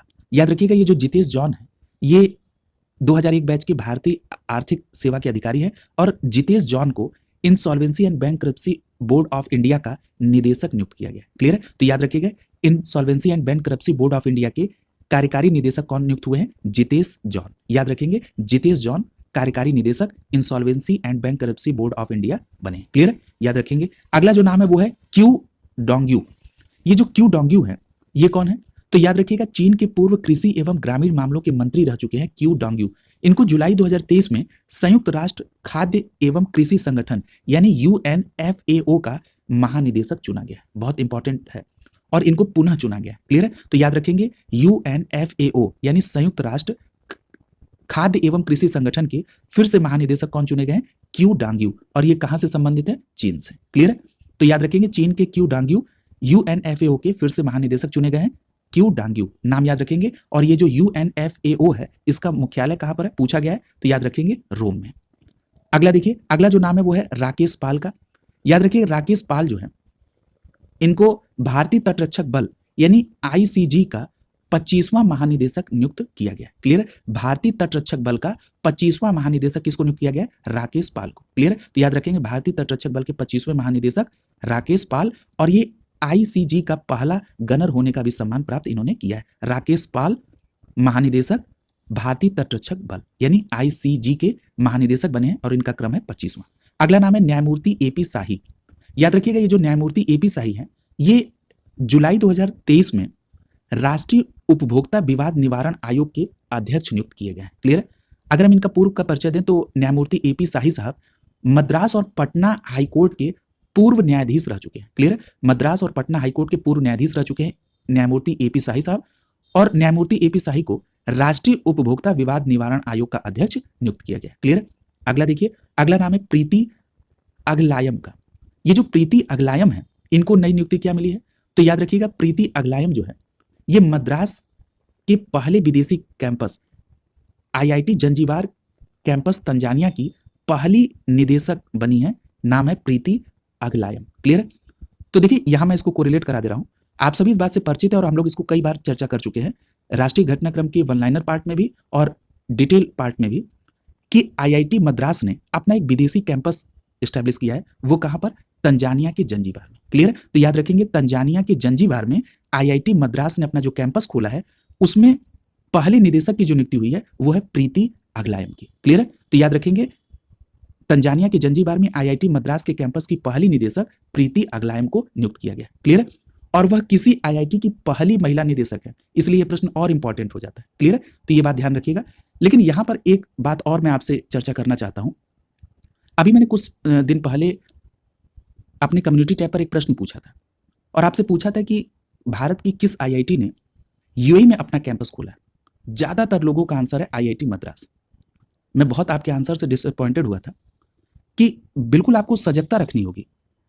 आईआईटी मद्रास का कैंपस तंजानिया के जंजीबार में, लेकिन आईआईटी दिल्ली का कैंपस यूएई में। क्लियर है? ये बात आपको स्पष्ट रूप से याद रखनी होगी। एक ही जगह नोट डाउन कर लेंगे कि आईआईटी मद्रास का जो भारत के बाहर कैंपस है, विदेशी कैंपस है, वो तंजानिया के जंजीबार में है, और आईआईटी दिल्ली का जो बाहरी कैंपस है वो यूएई में। क्लियर? ये बात स्पष्ट रूप से याद रखेंगे। और एक फैक्ट और इंक्लूड हो गया कि जो आईआईटी मद्रास का कैंपस है तंजानिया के जंजीबार में, वहां पर पहली महिला निदेशक के तौर पर जो नियुक्ति पाई है वो पाई है प्रीति अगलायम जी ने। क्लियर? तो ये बात भी आप ध्यान में रखेंगे। अगला जो नाम है वो है रवि सिन्हा। याद रखिएगा भारतीय पुलिस सेवा के 1988 बैच के छत्तीसगढ़ कैडर के अधिकारी हैं। इनका नाम है रवि सिन्हा। इनको खुफिया agency research and analysis wing यानी रॉ के नए प्रमुख के तौर पर 1 जुलाई 2023 को नियुक्ति मिली है। यानी रॉ के नए प्रमुख कौन होंगे? रवि सिन्हा साहब। क्लियर है? Research and analysis wing raw के नए प्रमुख कौन बने हैं? 1 जुलाई 2023 को। नाम है रवि सिन्हा। क्या नाम है? रवि सिन्हा। और याद रखिएगा इनकी नियुक्ति 2 वर्ष के लिए की गई। क्लियर है? तो ये बात स्पष्ट रूप से याद रखना चाहिए। रा के नए प्रमुख कौन है? रवि सिन्हा। तो यहां पर नियुक्ति कंप्लीट हो गई। अगला जो टॉपिक है वो है ऑपरेशन और अभियान। यहां पर जो सबसे पहला हम लोग देखेंगे वो है वज्र प्रहार 2023। देखिए, जब इस तरह के ऑपरेशन और अभियान को आप कवर करें तो उसमें 2-3 पॉइंट होते हैं जो महत्वपूर्ण होते हैं, बस उसी को ही आपको टच करना है। जैसे सबसे पहली बात तो आपको यह समझना है कि जो वज्र प्रहार 2023 है ये कौन सा संस्करण था? तो आपने कहा ये 14वां संस्करण था। दूसरी बात, जो वज्र प्रहार 2023 का 14वां संस्करण हुआ ये किन 2 देशों की सेनाओं के बीच हुआ? तब आपका जवाब होगा भारत और अमेरिका के बीच। और तीसरी महत्वपूर्ण बात कि जो वज्र प्रहार का 14वां संस्करण 2023 में हुआ भारत और अमेरिका की संयुक्त सेना के बीच, ये कब और कहां हुआ? तो याद रखिएगा 21 नवंबर से 11 दिसंबर 2023 के बीच मेघालय के उमरोई छावनी में। क्लियर है? तो अगर मैं इस पूरी बात को एक लाइन में समराइज कर दूं तो 14वें वज्र प्रहार 2023 का आयोजन भारत और अमेरिका की संयुक्त सेना के बीच 21 नवंबर से 11 दिसंबर 2023 के बीच मेघालय के उमरोई छावनी में किया गया। कहां पर? मेघालय के उमरोई छावनी में। क्लियर है? तो इतनी बात आप यहां पर 14वें वज्र प्रहार 2023 में याद रखेंगे, भारत और अमेरिका के बीच। अगला जो है वो है बिन बैक्स 2023। सबसे पहली बात कि बिन बैक्स किन 2 देश की सेनाओं के बीच हुआ? तो याद रखेंगे भारत और वियतनाम के बीच। क्लियर है? तो बिन वैक्स 2023 किसके बीच? भारत और वियतनाम के बीच। और इसका आयोजन कब हुआ और कहां हुआ? तो याद रखेंगे 11 से 21 दिसंबर 2023 के बीच हनोई में। कहां पर? हनोई में विन बैक्स 2023 का आयोजन किया गया। तो याद रखेंगे 11 से 21 दिसंबर 2023 के बीच हनोई में बिन बैक्स 2023 का आयोजन भारत और वियतनाम की सेनाओं के बीच किया गया। क्लियर है? अगला देखिए, अगला जो है वो है ऑस्ट्रा हिंद। ये जो ऑस्ट्रा हिंद 2023 है, सबसे पहले हम लोग उन्हीं पॉइंट पर चलते हैं। ये जो ऑस्ट्रा हिंद 2023 है किन 2 देशों की सशस्त्र बलों के बीच? तो भारत और ऑस्ट्रेलिया के बीच ऑस्ट्रा हिंद 2023। इसका आयोजन कहां पर हुआ? तो याद रखेंगे 22 नवंबर से 6 दिसंबर 2023 के बीच ऑस्ट्रेलिया के पर्थ में ऑस्ट्रा हिंद 2023 का आयोजन किया गया। तो ऑस्ट्रा हिंद 2023 कहां पर? ऑस्ट्रेलिया के पर्थ में भारत और ऑस्ट्रेलिया के बीच 22 नवंबर से 6 दिसंबर 2023 के बीच हुआ। और एक बात और याद रखिएगा कि यह अभ्यास का दूसरा संस्करण। क्लियर है? और जो इसका पहला संस्करण था ऑस्ट्रा हिंद का, वो कहां हुआ था? वो 2022 में राजस्थान में हुआ था। क्लियर है? तो ऑस्ट्रा हिंद 2023 का जो नवंबर से दिसंबर 2023 में आयोजन हुआ, ये इसका दूसरा संस्करण था और ये ऑस्ट्रेलिया के पर्थ में हुआ और इसका पहला संस्करण 2022 में राजस्थान में हुआ था। क्लियर हो गया? अगला देखिए, अगला जो है वो है मित्र शक्ति 2023। सबसे पहली बात तो ये है कि मित्र शक्ति का ये कौन सा संस्करण था? तो याद रखिएगा मित्र शक्ति का 9वां संस्करण था। मित्र शक्ति जो संयुक्त सैन्य अभ्यास है किन 2 देशों के बीच है? तो याद रखिएगा भारत और श्रीलंका के बीच जो संयुक्त सैन्य अभ्यास है उसका नाम है मित्र शक्ति 2023 और 2023 में ये 9वां संस्करण है। याद रखिएगा जो 9वां मित्र शक्ति 2023 है जो भारत और श्रीलंका की सेना के बीच हुई, इसका आयोजन कब और कहां किया गया? तो याद रखेंगे औंधपुणे में 16 से 29 नवंबर 2023 के बीच 9वें मित्र शक्ति 2023 का आयोजन भारत और श्रीलंका की संयुक्त सेना के बीच हुआ। कहां पर? औंधपुणे में। क्लियर है? तो ये बात आप ध्यान में रखेंगे। क्लियर है?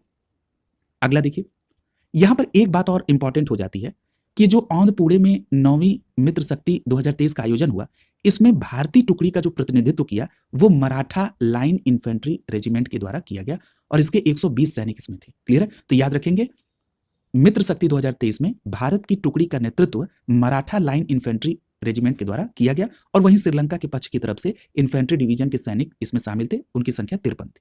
तो याद रखेंगे यहां पर स्पष्ट रूप से कि भारत की जिस टुकड़ी ने मित्र शक्ति 2023 में पार्टिसिपेट किया वो है मराठा लाइन इन्फेंट्री। क्लियर है? अगला जो है अभ्यास वो है प्रस्थान अभ्यास।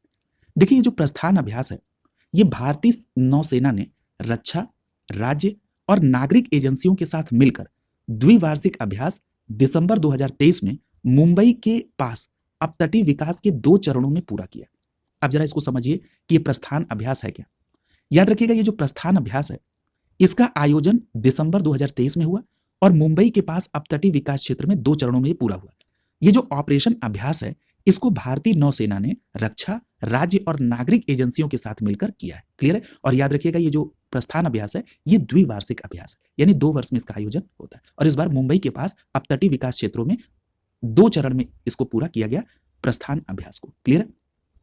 यहां पर जरा प्रस्थान अभ्यास का उद्देश्य अगर आप देख लेंगे तो और बातें स्पष्ट होंगी। याद रखिएगा प्रस्थान अभ्यास का उद्देश्य है कि तेल उत्पादन प्लेटफॉर्मों में आकस्मिकताओं को संबोधित करने के लिए उपायों और प्रतिक्रियाओं को मान्य और परिष्कृत करना। यानी जो तेल उत्पादन प्लेटफॉर्म है उसमें कोई अकस्मात कोई बात हो जाए तो उसके लिए क्या उपाय और क्या प्रतिक्रिया होनी चाहिए, इस पर प्रैक्टिस करने के लिए प्रस्थान अभ्यास का आयोजन किया गया, जो कि द्विवार्षिक अभ्यास है। और इस बार दिसंबर 2023 में प्रस्थान अभ्यास का जो आयोजन है मुंबई के पास अपतटीय विकास क्षेत्र में 2 चरणों में संपन्न किया गया। क्लियर है? ये पूरी बात आप ध्यान में रखेंगे। अगला जो अभ्यास है वो है सूर्य किरण 2023। सबसे पहली बात कि ये किस क्रम का है, तो याद रखेंगे ये 17वां सूर्य किरण 2023 अभ्यास है। और किन 2 सेनाओं के बीच में, तो भारत और नेपाल के बीच। मित्र शक्ति 2023 भारत और श्रीलंका के बीच। सूर्य किरण किसके बीच, भारत और नेपाल के बीच। इन्हीं दोनों को लेकर आप बहुत कंफ्यूज होते हैं।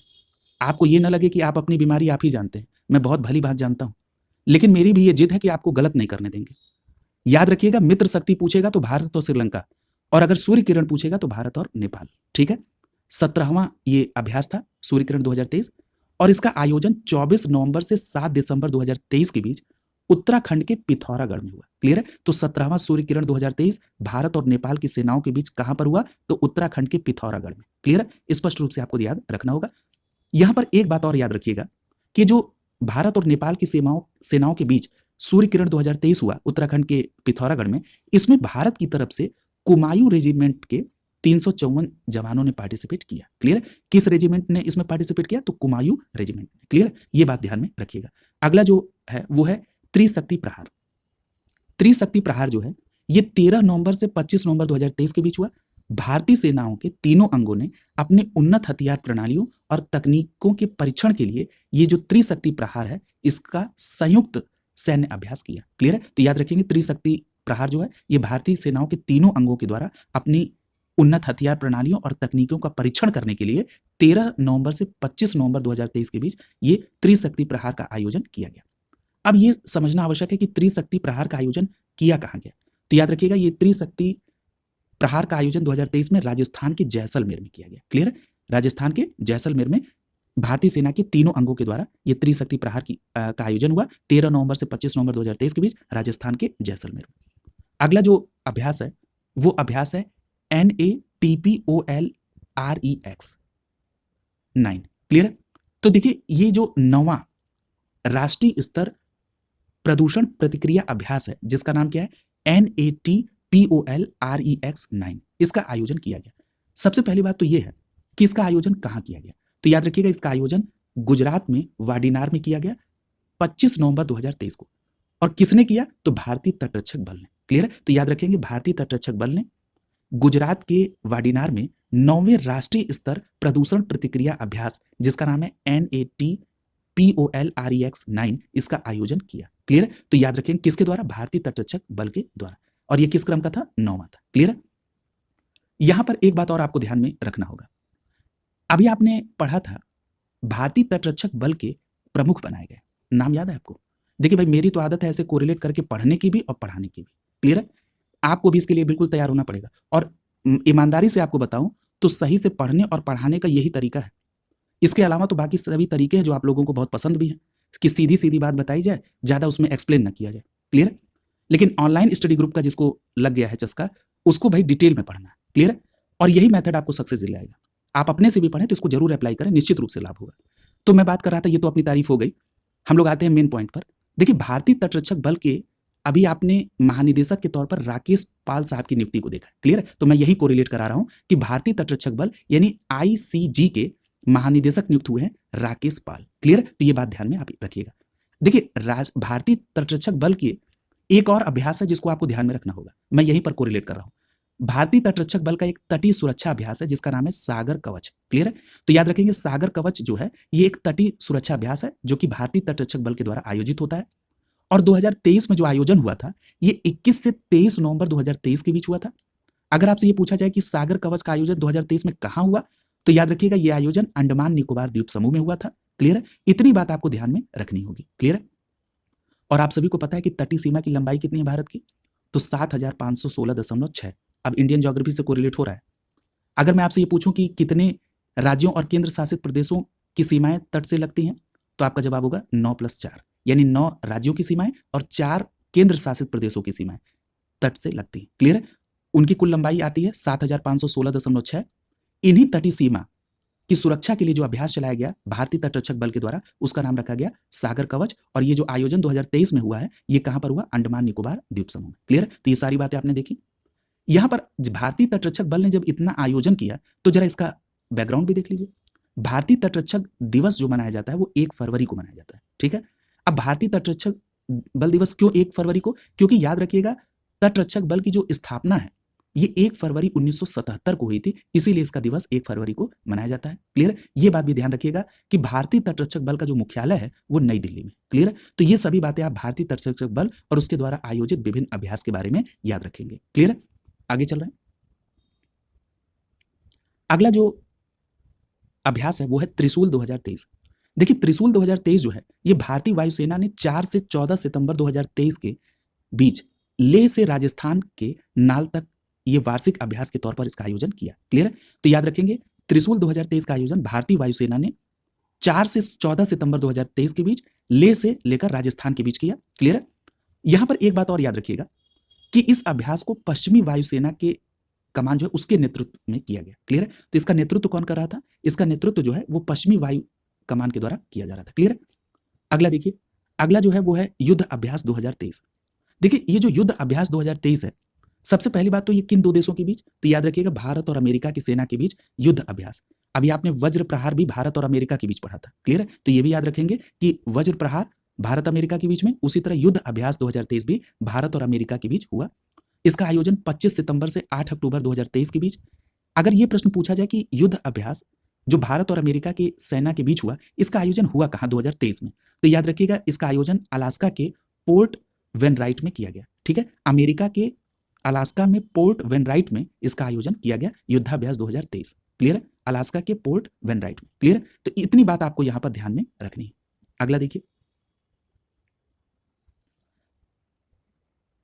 हाँ, यहां पर एक बात और याद रखिएगा कि जो ये अमेरिका के अलास्का के फोर्ट बेनराइट में ये आयोजन हुआ युद्धाभ्यास 2023, इसमें भारतीय सेना की तरफ से किसने पार्टिसिपेट किया?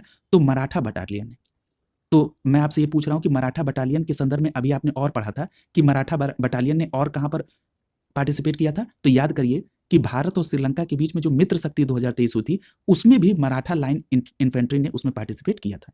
और मराठा बटालियन ने अमेरिका के जो अलास्का के फोर्ट बेनराइट में ये जो युद्धाभ्यास 2023 है उसमें भी पार्टिसिपेट किया मराठा बटालियन ने। क्लियर? तो ये बात भी आप स्पष्ट रूप से याद रखेंगे।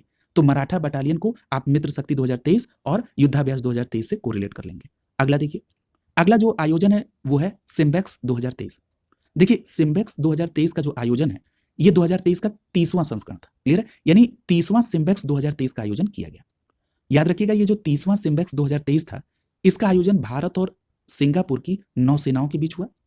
और याद रखिएगा, ये जो 30वां सिम्बेक्स 2023 भारत और सिंगापुर की नौसेनाओं के बीच हुआ, ये 21 से 24 सितंबर 2023 के बीच 2 चरणों में संपन्न किया गया। क्लियर है? अब यहां पर एक बात और आपको ध्यान रखना है कि जो 30वां सिम्बेक्स 2023 का आयोजन किया गया, ये कहां पर किया गया? तो याद रखिएगा, इसका आयोजन सिंगापुर में किया गया। क्लियर है? तो ये सभी महत्वपूर्ण बातें आपको सिम्बेक्स 2023 के बारे में याद होनी चाहिए। यहां पर कुछ और महत्वपूर्ण प्रश्न आपसे पूछे जाते हैं।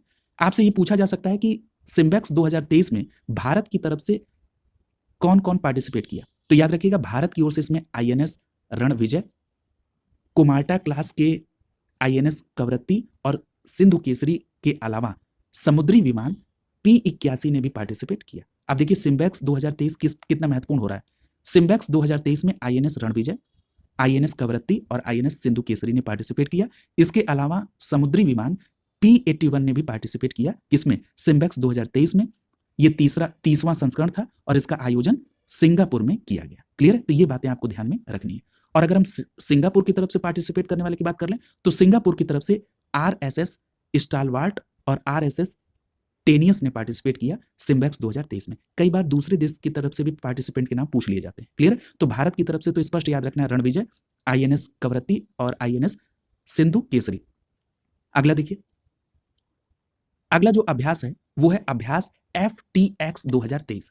याद रखिएगा, ये जो अभ्यास FTX 2023 है, इसका आयोजन रूस के प्रीमोस्की में किया गया। कहां पर हुआ? रूस के प्रीमोस्की में हुआ। याद रखिएगा, ये आयोजन 25 से 30 सितंबर 2023 के बीच हुआ। और अभ्यास FTX 2023 जो है, ये आतंकवाद निरोधक फील्ड प्रशिक्षण अभ्यास के तौर पर किया गया। क्लियर है? यहां पर एक बात याद रखिएगा कि जो रूस के प्रिमोर्स्की में अभ्यास FTX 2023 हुआ, जो कि आतंकवाद निरोधक फील्ड प्रशिक्षण के तौर पर हुआ, इसमें भारत की ओर से राजपूताना राइफल्स ने पार्टिसिपेट किया। ये इंपॉर्टेंट है, क्लियर है? तो राजपूताना राइफल्स ने किसमें पार्टिसिपेट किया? अभ्यास FTX 2023 में, जो कि रूस के प्रोमोर्स्की में किया गया। ये बात आप इसमें ध्यान में रखिएगा। अगला देखिए, अगला अभ्यास है बोंगो सागर 2023 और समन्वित गश्ती कॉर्पेट अभ्यास। तो दोनों को एक एक करके देखेंगे। सबसे पहले हम लोग चर्चा करेंगे बोंगो सागर 23 का। देखिए, जो बोंगो सागर 2023 है, ये सैन्य अभ्यास भारत और बांग्लादेश की नौसेनाओं के बीच किया गया। क्लियर है? तो अगर आपसे ये प्रश्न सीधा पूछा जाए कि अभ्यास बोंगो सागर 2023 किससे संबंधित है, तो याद रखेंगे भारत और बांग्लादेश की नौसेनाओं के बीच, और इसका आयोजन कहां किया गया? तो विशाखापत्तनम में। क्लियर है? तो बोंगो सागर 2023 भारत और बांग्लादेश की नौसेनाओं के बीच आंध्र प्रदेश के विशाखापत्तनम में 7 से 9 नवंबर 2023 के बीच संपन्न हुआ। क्लियर है? ये बात स्पष्ट हो गई। याद रखिएगा, दोनों नौसेनाओं ने अंतरराष्ट्रीय समुद्री सीमा रेखा के पास संयुक्त गश्त किया। क्लियर है? अगला देखिए, अब हम लोग जो बात कर रहे थे कॉर्पेट अभ्यास की, जरा उसको भी देख लीजिए। सबसे पहली बात तो ये ध्यान में आप रखिएगा कि जो कॉर्पेट अभ्यास है, ये इसका 5वां संस्करण आयोजित किया गया। सबसे पहली बात, और ये किसके बीच में हुआ? तो ये भारत की नौसेना और बांग्लादेश की नौसेना के बीच में 5वां कॉर्पेट अभ्यास 2023 हुआ। और इसका आयोजन कहां पे हुआ? तो बंगाल की उत्तरी खाड़ी में 7 से 9 नवंबर 2023 के बीच। तो अगर आपसे कॉर्पेट अभ्यास पूछे या आपसे बोंगो सागर पूछे, दोनों को आप भारत और बांग्लादेश से कोरिलेट करेंगे। क्लियर है? तो ये बातें आप ध्यान में रखिएगा। अगले अभ्यास की तरफ चलें। अगले अभ्यास का नाम है हरि माऊ शक्ति 2023। सबसे पहली बात तो ये कि ये जो हरि माऊ शक्ति 2023 है, इसका आयोजन किसके बीच हुआ? तो याद रखिएगा, भारत और मलेशिया के बीच ये एक गुरिल्ला सैन्य अभ्यास है। क्लियर है? यानी गुरिल्ला सैन्य अभ्यास के तौर पर भारत और मलेशिया के बीच में हरि माऊ शक्ति 2023 का आयोजन किया गया। याद रखिएगा, ये आयोजन मेघालय में उरमोई छावनी में किया गया। क्लियर है? तो याद रखेंगे, मेघालय की उमरोई में, नाम स्पष्ट करिए, मेघालय के उमरोई में। क्लियर है? मेघालय की उमरोई छावनी में हरि माऊ शक्ति 2023 भारत और मलेशिया के बीच संपन्न हुआ, और यह आयोजन 23 अक्टूबर से 5 नवंबर 2023 के बीच किया गया। क्लियर है? यहां पर एक बात और याद रखिएगा हरि माऊ शक्ति के बीच में, कि इसमें भारतीय दल का जो प्रतिनिधित्व है वो राजपूत रेजिमेंट के द्वारा किया गया। राजपूत राइफल्स के द्वारा किसमें पार्टिसिपेट अभी किया गया था? तो अभी चर्चा हुई है अभ्यास FTX 23, जो कि रूस के प्रोमोर्स्की में किया गया। उसमें राजपूताना राइफल्स ने पार्टिसिपेट किया था। और ये जो हरि माऊ शक्ति 2023 है, जो कि भारत और मलेशिया के बीच में हुए, इसका आयोजन मेघालय के उमरोई में किया गया। इसमें भारतीय दल का जो प्रतिनिधित्व है वो राजपूत रेजिमेंट के द्वारा किया गया। क्लियर? तो ये भी बात ध्यान रखेंगे। और मलेशिया की तरफ से 5वीं राइफल बटालियन ने इसमें पार्टिसिपेट किया। अगर हम 2022 के पुराने संस्करण की बात कर लें, तो जो हरि माऊ 2022 था, वो मलेशिया के पुलाई क्लुआंग में किया गया था। कई बार पिछला भी पूछ लेता है, हालांकि पूछने की संभावना कम है, लेकिन इतनी बात याद रखिएगा कि जो 2022 का हरि माऊ शक्ति है वो मलेशिया में हुआ था। ठीक है? और हरि माऊ शक्ति 2023 मेघालय के उमरोई छावनी में हुआ। अगला है संप्रीति 2023। याद रखिएगा, ये जो संप्रीति 2023 है, ये भारत और बांग्लादेश की सेनाओं के बीच हुआ। और ये जो संप्रीति 2023 है, ये इसका 11वां संस्करण है। क्लियर है? संप्रीति 11वां है, यानी ये 11वां संस्करण है, और भारत और बांग्लादेश की संयुक्त सेनाओं के बीच हुआ। अगर आपसे ये पूछा जाए कि इसका आयोजन कहां हुआ, तो याद रखिएगा मेघालय के उमरोई छावनी में। तो मेघालय के उमरोई छावनी में 2 अभ्यास आपने देखा। एक तो हरि माऊ शक्ति 2023, जो कि भारत और मलेशिया के बीच में हुआ, और मेघालय के उमरोई छावनी में भारत और बांग्लादेश के बीच में संप्रीति 2023 का आयोजन किया गया। ये आयोजन 3 से 16 अक्टूबर 2023 के बीच हुआ, और ये कौन सा संस्करण था? 11वां संस्करण। क्लियर है? इतनी बातें आपको इसके संदर्भ में ध्यान रखना होगा। क्लियर है? अगला देखिए, अगला है ऑपरेशन अजय। अब देखिए ऑपरेशन अजय के संदर्भ में कि ऑपरेशन अजय कहां चलाया गया था, तो याद रखिएगा, जो युद्धग्रस्त इजराइल है, वहां पर फंसे भारतीयों को सुरक्षित वापस लाने के लिए भारत सरकार की तरफ से जो ऑपरेशन चलाया गया, उसका नाम है ऑपरेशन अजय। यानी इजराइल से जो फंसे भारतीयों को लाने के लिए जो ऑपरेशन चलाया गया, उसका नाम क्या है? ऑपरेशन अजय। बिल्कुल स्पष्ट याद रखिएगा इस बात को। क्लियर है? क्योंकि यहां से प्रश्न आने की पूरी संभावना है। ऑपरेशन अजय इजराइल में फंसे भारतीयों को वापस लाने के लिए चलाया गया था। 1 सप्ताह के भीतर 1200 इच्छुक भारतीयों को वहां से निकाला गया। हालांकि इजराइल में जो भारतीय नागरिक हैं उनकी संख्या 18,000 है, लेकिन 1200 लोगों ने ये इच्छा जाहिर की थी भारत सरकार से कि उनको देश वापस बुलाया जाए। तो भारत सरकार ने ऑपरेशन अजय चलाया और इजराइल के युद्धाग्रस्त क्षेत्र में जो फंसे भारतीय हैं उनको स्वदेश वापस लाया गया। क्लियर है? यहां पर कुछ और ऑपरेशन के बारे में दिया गया है, जैसे रूस और यूक्रेन के युद्ध में जो भारतीय फंसे थे उनके लिए ऑपरेशन गंगा चलाया था भारत सरकार ने। तो ऑपरेशन गंगा का संबंध रूस और यूक्रेन युद्ध में फंसे भारतीयों के लिए। दूसरी बात, और ये ऑपरेशन गंगा रूस और यूक्रेन के बीच में जो फंसे भारतीय थे, ये कहाँ फंसे थे? यूक्रेन में। ठीक है, तो एक शब्द में याद रखिएगा कि यूक्रेन में फंसे भारतीयों को वापस लाने के लिए ऑपरेशन गंगा चलाया था भारत सरकार ने। वहीं अगर हम बात कर लें सूडान में फंसे भारतीयों को वापस लाने के लिए, तो ऑपरेशन जो चलाया गया था वो ऑपरेशन कावेरी था, और ये अप्रैल 2023 में चलाया गया था। तो सूडान में फंसे भारतीयों को वापस लाने के लिए अप्रैल 2023 में ऑपरेशन कावेरी चलाया गया। सीरिया तुर्की भूकंप में फंसे भारतीयों को वापस लाने के लिए फरवरी 2023 में जो ऑपरेशन चलाया गया वो ऑपरेशन दोस्त था। क्लियर? तो ऑपरेशन दोस्त सीरिया और तुर्की के भूकंप में फंसे लोगों को वापस लाने के लिए फरवरी 2023 में, और कोरोना महामारी के दौरान इसी कार्य के लिए जो ऑपरेशन चलाया गया वो ऑपरेशन वंदे भारत था। क्लियर? तो ये बातें आप ध्यान में रखेंगे। तो ऑपरेशन अजय से लेकर ऑपरेशन वंदे भारत तक जितने भी ऑपरेशन है वो आपको ध्यान में रखने होंगे। क्लियर? अगला जो है वो है ऑपरेशन सजग। लेकिन अभी जो इजराइल में जो फंसे भारतीय नागरिक थे उनके संदर्भ में तो स्पष्ट याद रखिएगा ऑपरेशन अजय। हम ऑपरेशन सजग की बात कर रहे हैं। ऑपरेशन सजग जो है ये भारतीय तटरक्षक बल द्वारा 18 सितंबर 2023 को पश्चिमी तट पर तटीय सुरक्षा अभ्यास ये ऑपरेशन सजग आयोजित किया गया। तो दो बातें यहां स्पष्ट याद रखना है कि ऑपरेशन सजग किसके द्वारा? तो भारतीय तटरक्षक बल द्वारा। कहां पर? पश्चिमी तट पर तटीय सुरक्षा अभ्यास के तौर पर ऑपरेशन सजग का आयोजन किया गया। कब? 18 सितंबर 2023 को। अब देख रहे हैं भारतीय तटरक्षक बल के संदर्भ में कितने फैक्ट आपने कवर किए। अभी आपने देखा था कि भारतीय तटरक्षक बल की तरफ से मैंने आपको कोरिलेट कराया था कि सागर कवच चलाया गया था, ये भी तटीय सुरक्षा अभ्यास था। फिर उसके बाद आपने यहां पर पढ़ा था कि एक 9वां NATPOLREX 9वां संस्करण था, उसका आयोजन हुआ था। इसके अलावा आपने ये भी पढ़ा था कि राकेश पाल को भारतीय तटरक्षक बल ICG का नया महानिदेशक नियुक्त किया है। तो ये सभी बातें आपको ध्यान में रखनी होगी भारतीय तटरक्षक बल, और उसके बारे में भी मैंने डिटेल में आपको बता रखा है। क्लियर? तो ये बात आप ध्यान में रखिएगा। और इस अभ्यास के अंतर्गत जो ऑपरेशन सजग है, इसके अंतर्गत समुद्र क्षेत्र में जो मछली पकड़ने वाले सभी नौकाएं हैं या छोटे जहाज हैं, उनके लिए जो आवश्यक दस्तावेज है या जो चालक दल है उनको जो पास दिया जाता है उसकी गहन जांच की जाती है। किसके तहत? ऑपरेशन सजग के तहत। और ये पश्चिमी तट पर तटीय सुरक्षा अभ्यास है ऑपरेशन सजग। क्लियर? अगला देखिए, अगला है नोमैडिक एलिफेंट 2023। देखिए नोमैडिक एलिफेंट 2023 जो है ये भारत और मंगोलिया की सेनाओं के बीच आयोजन हुआ। एक बात और याद रखिएगा कि भारत और मंगोलिया के बीच में जो नोमैडिक एलिफेंट 2023 का आयोजन हुआ ये 15वां संस्करण था। क्लियर है? और इसका आयोजन 17 से 31 जुलाई 2023 के बीच मंगोलिया के उलान बटोर में किया गया। तो नोमैडिक एलिफेंट 2023 जो कि 15वां संस्करण था, इसका आयोजन कहाँ हुआ? मंगोलिया के उलान बटोर में। और कब से कब तक? तो 17 से 31 जुलाई 2023 के बीच। क्लियर है? यहां पर एक बात और याद रखिएगा कि 2023 के संस्करण में मंगोलियाई सशस्त्र बल की यूनिट 84 के सैनिक और साथ ही साथ भारत की तरफ से Jammu Kashmir light infantry regiment के भारतीय सैनिकों ने हिस्सा लिया। तो यहां पर सबसे महत्वपूर्ण यह हो जाता है कि नोमैडिक एलिफेंट 2023 के 15वें संस्करण में जिसका आयोजन मंगोलिया के उलान बटोर में हुआ, भारत और मंगोलिया की संयुक्त सेना के बीच, उसमें भारतीय सैनिक की तरफ से किस रेजिमेंट ने पार्टिसिपेट किया? तो याद रखेंगे कश्मीर लाइट इन्फेंट्री रेजिमेंट ने। इसमें नोमैडिक एलिफेंट 2023 स्पष्ट है। अगला देखिए, अगला जो है वो है जिमैक्स 2023। जिमैक्स 2023 जो है ये भारत और जापान की नौसेनाओं के बीच 5 जुलाई से 11 जुलाई 2023 के बीच हुआ।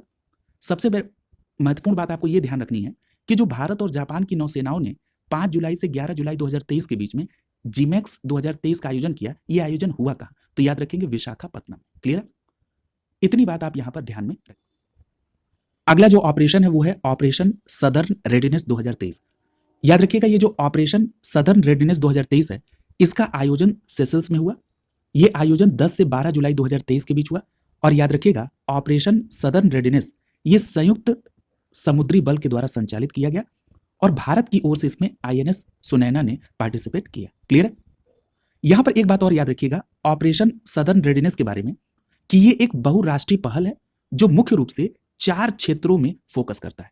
यानी ऑपरेशन सदर्न रेडीनेस 2023 किन 4 क्षेत्रों में? आतंकवाद, समुद्री डकैती को रोकना, क्षेत्रीय सहयोग को प्रोत्साहित करना और सुरक्षित समुद्री वातावरण को बढ़ाने के उद्देश्य से ऑपरेशन सदर्न रेडीनेस का आयोजन किया जाता है। और 2023 में सेशल्स में इसका आयोजन 10 से 12 जुलाई 2023 के बीच हुआ। यहां पर एक बात याद रखिएगा कि इस अभ्यास में अमेरिका, इटली, ब्रिटेन और सेशल्स बलों के साथ साथ समुद्री पुलिस EU नेफॉर के सदस्य देशों ने भी पार्टिसिपेट किया। क्लियर है? तो ये बात आप ध्यान में रखेंगे ऑपरेशन सदर्न रेडीनेस 2023 के बारे में। अगला जो टॉपिक होगा वो होगा योजना और परियोजना से। क्लियर है? कल की क्लास में यहां से कंटिन्यू करेंगे। आप लोग अपनी तैयारी को सतत जारी रखें। शुभकामनाओं के साथ आप सभी का बहुत बहुत धन्यवाद।